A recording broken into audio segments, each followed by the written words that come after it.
ఎన్నోసార్లు మృత్యువుకు దగ్గరగా వెళ్లిన జాకీ చాన్ ప్రపంచ ప్రేక్షకులకు బాగా పరిచయం ఉన్న పేరు. యాక్షన్ విత్ కామెడీ జోనర్స్లో తెరకెక్కిన అతడి సినిమాల్ని చూడ్డానికి ఒకప్పుడు జనం బాగా ఆసక్తి చూపించేవారు.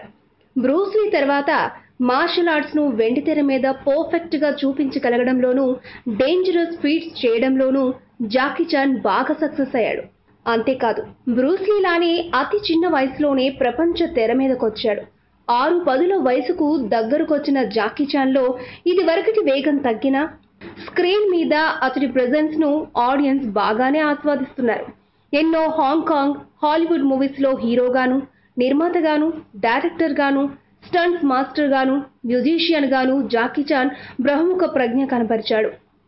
అయితే జాకీ చాన్ తన నటించే సినిమాలన్నింటిలోనూ రియల్ స్టంట్స్మెన్తో ఎన్నో రియల్ ఫైట్స్ చేయడం వల్ల లెక్కకు మించిన సార్లు మృత్యువు ముంగిట్లోకి వెళ్లి వచ్చేశాడు. అలా చేసే ఫైట్స్ అన్ని జాకీ చాన్ తన సొంత కొరియోగ్రఫీలోనే స్టంట్ టీంతో చేసేవాడు. ఒకసారైతే ఆర్మర్ ఆఫ్ గాడ్ అనే సినిమా షూటింగ్ లో భాగంగా ఒక చెట్టు మీద నుంచి పడే సన్నివేశంలో అతడి స్కల్ ఫ్రాక్చర్ అయింది. ఎన్నో సంవత్సరాల నుంచి రియల్ స్టంట్స్ చేయడం వల్ల అతడి శరీరంలో పార్ట్స్ చాలా సార్లు డిస్లోకేట్ అయ్యేవి. ముఖ్యంగా చేతివేళ్లు, కాలివేళ్లు, 2 దవడ ఎముకలు, నడుము దగ్గర ఎముకలు, మెడ ఎముకలు, పక్కటెముకలు, ఇలా శరీరంలో ఉన్న 206 ఎముకలు ఏదో ఒక సినిమా కోసం వేగుతూనే ఉండేవి. రుంబుల్ ఇన్ ది బ్రాంక్స్ అనే సినిమా కోసం అతడు చేసిన రియల్ స్టంట్లో తగిలిన లెక్కలేనన్ని దెబ్బల్ని బ్లూపర్స్ గా చూపిస్తూ సినిమాకి ప్రమోషన్స్ కూడా చేశారు.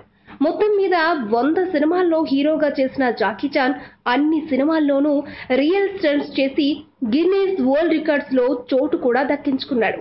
కొసమెరుపు ఏంటంటే, ఇలా డేంజరస్ ఫైట్స్ చేయడం వల్ల ఏ ఇన్సూరెన్స్ కంపెనీ కూడా జాకీ చాన్ కు ప్రమాద బీమా చేయడానికి ముందుకు రాలేదు. అవన్నీ అతడు కావాలని చేసినవి కాబట్టి. మొత్తానికి జాకీ చాన్ ప్రపంచ సినిమా ప్రేక్షకులని తన రియల్ ఫైట్స్ తోనే ఒళ్ళు గగురు పొడిపిస్తూ, నవ్విస్తూ, వినోదాన్ని అందిస్తూ ఉండడం ఎంతైనా గ్రేట్. ఇలాంటి మరెన్నో ఇంట్రెస్టింగ్ టాపిక్స్ ని మీ ముందుకు తెచ్చేందుకు మా యూట్యూబ్ ఛానల్ ను సబ్స్క్రైబ్ చేయడం మాత్రం మరవకండి. Thanks for watching.